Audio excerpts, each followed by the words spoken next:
Halo semua, selamat datang kembali di RBC Channel.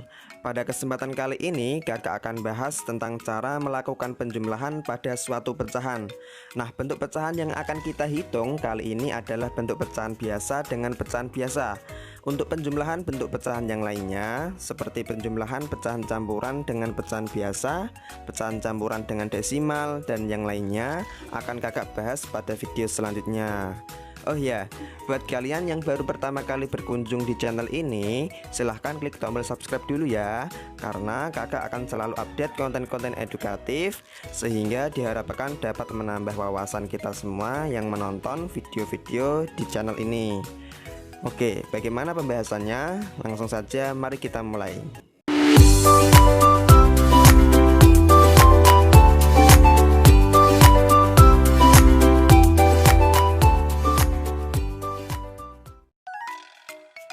Untuk menjawab soal-soal penjumlahan suatu pecahan agar mudah difahami, kakak akan berikan langkah-langkahnya dulu ya. Oke, langkah pertama, pastikan penyebutnya sudah sama. Langkah kedua, jumlahkan angka pembilang. Dan langkah ketiga, sederhanakan bila diminta jawaban yang paling sederhana. Nah, misal nih kakak punya 3 contoh soal. Nomor 1, 2/5 ditambah 1/5. Nomor 2, 2/4 ditambah 1/3. Dan yang ketiga, 4/5 ditambah 2/4. Nah, kira-kira berapa ya jawabannya? Oke, mari kita coba ke contoh soal yang pertama. 2/5 ditambah 1/5. Langkah pertama, pastikan penyebutnya sudah sama. Oke, kita cek dulu. 2/5 di sini penyebutnya 5. 1/5 penyebutnya juga 5. Nah, berarti udah sama kan? Nah, kalau udah sama, berarti kita lanjut ke langkah yang kedua, yaitu jumlahkan angka pembilangnya. Nah, pembilangnya di sini kan 2 dan 1. Berarti 2 ditambah 1 sama dengan 3. Untuk penyebutnya yang bawah ini tetap sama ya, yaitu 5. Nah, jadinya yaitu 3/5. 3/5 itu udah bentuk yang paling sederhana. Kita nggak perlu sederhanakan lagi. Jadi 2/5 ditambah 1/5 itu sama dengan 3/5. Next, kita lanjut ke contoh soal yang kedua. 2/4 ditambah 1/3. Oke, kita langsung ke langkah pertama. Pastikan penyebutnya sama. Nah, di sini penyebutnya kan beda nih, 4 dan 3. Karena beda, maka harus kita samakan dulu. Nah, gimana caranya, Kak? Oke, caranya yaitu dengan menentukan KPK dari masing-masing penyebutnya ini. KPK itu apa? KPK itu kelipatan persekutuan terkecil. Nah, kita cari nih kelipatan dari 4 dan 3. 4 yaitu kelipatannya 4, 8, 12, 16, kemudian 20, dan seterusnya. Nah, sekarang kita ke kelipatan yang 3. Kelipatan 3 itu 3, 6, 9, 12, 15, 18, dan seterusnya.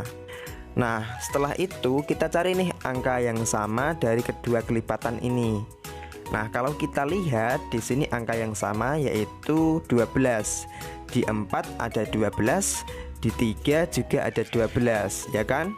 Nah, berarti KPK-nya itu 12.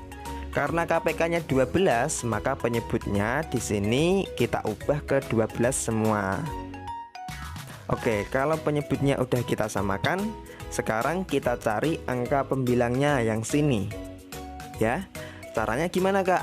Caranya penyebut yang sudah kita samakan tadi kita bagi dengan penyebut pada pecahan yang sebelumnya, sebelum kita ubah tadi.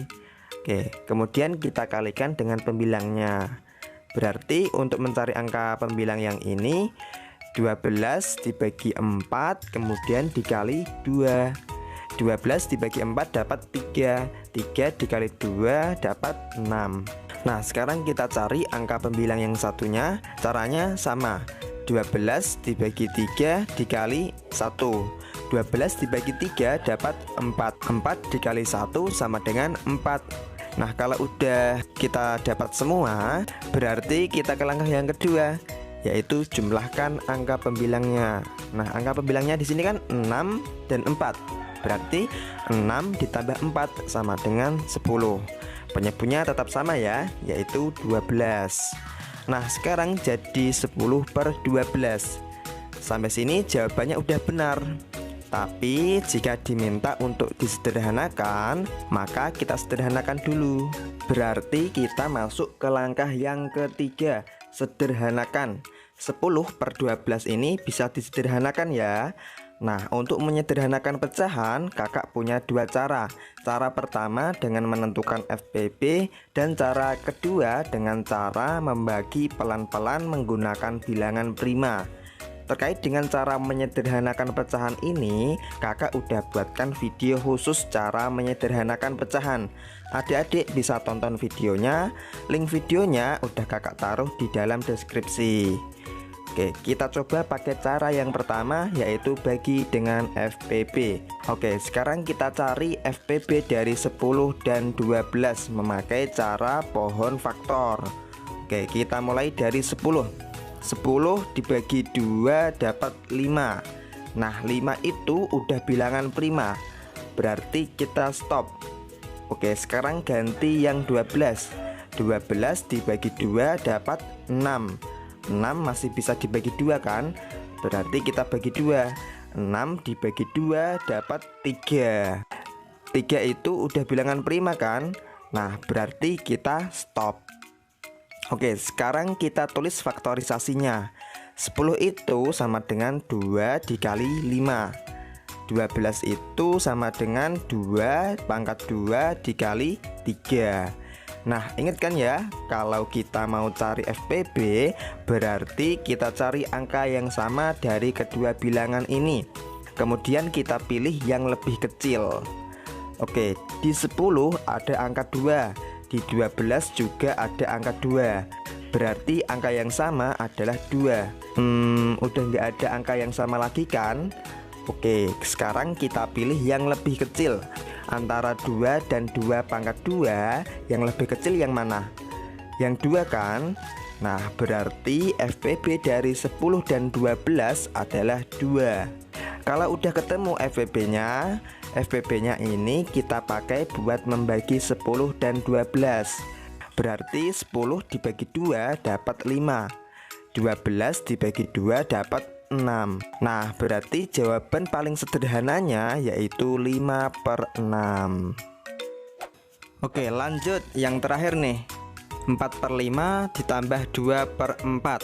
Nah, langkah pertama, pastikan penyebutnya sama. Oke, di sini penyebutnya beda ya, 5 dan 4. Maka harus kita samakan dulu. Caranya seperti tadi, kita tentukan KPK dari 5 dan 4.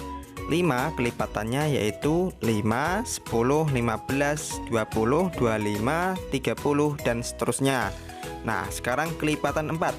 4 kelipatannya yaitu 4, 8, 12, 16, 20, 24, 28, dan seterusnya. Nah, selanjutnya kita cari angka yang sama dari kedua kelipatan ini. Kalau kita perhatikan di sini angka yang sama yaitu 20. Di 5 ada 20 dan di 4 juga ada 20. Berarti KPK dari 5 dan 4 adalah 20. Nah, sekarang penyebutnya kita samakan menjadi 20 karena KPK-nya tadi dapat 20, ya kan? Nah, selanjutnya kita cari angka pada pembilangnya, yang ini dan yang ini. Oke, caranya seperti tadi. 20 dibagi 5 dikali 4. 20 dibagi 5 dapat 4. 4 dikali 4 sama dengan 16. Sekarang pembilang yang satunya. 20 dibagi 4 dapat 5. 5 dikali 2 sama dengan 10. Nah, setelah penyebut sudah sama, kita lanjut ke langkah yang kedua, yaitu jumlahkan angka pembilang. 16 ditambah 10 sama dengan 26. Per penyebutnya yaitu 20. Nah, sekarang jadi 26/20. Sampai sini jawabannya sudah benar. Tapi jika diminta jawaban paling sederhana, maka harus kita sederhanakan dulu. Berarti kita ke langkah yang ketiga, sederhanakan. Oke, kita sederhanakan dengan membagi secara perlahan-lahan menggunakan bilangan prima. Kita coba bagi dengan 2 dulu. 26 dibagi 2 bisa, 20 dibagi 2 juga bisa. Oke, berarti masing-masing kita bagi 2. 26 dibagi 2 dapat 13, 20 dibagi 2 dapat 10. Nah, sekarang jadi 13/10. 13 nggak bisa kita bagi 2, dibagi 3 juga nggak bisa, dibagi 5 nggak bisa, dibagi 7 masih nggak bisa juga, dibagi 11 juga nggak bisa.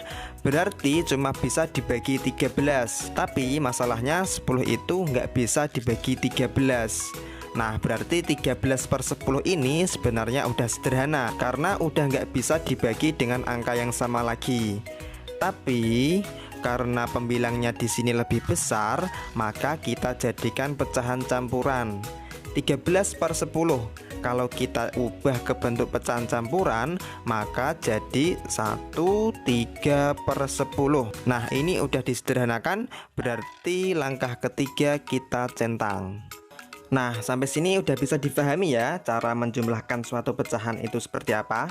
Oke, di sini kakak ada latihan soal buat adik-adik, yaitu 4/6 ditambah 2/9. Coba adik-adik kerjakan. Nanti kalau udah ketemu jawabannya, silahkan adik-adik tuliskan pada kolom komentar di bawah.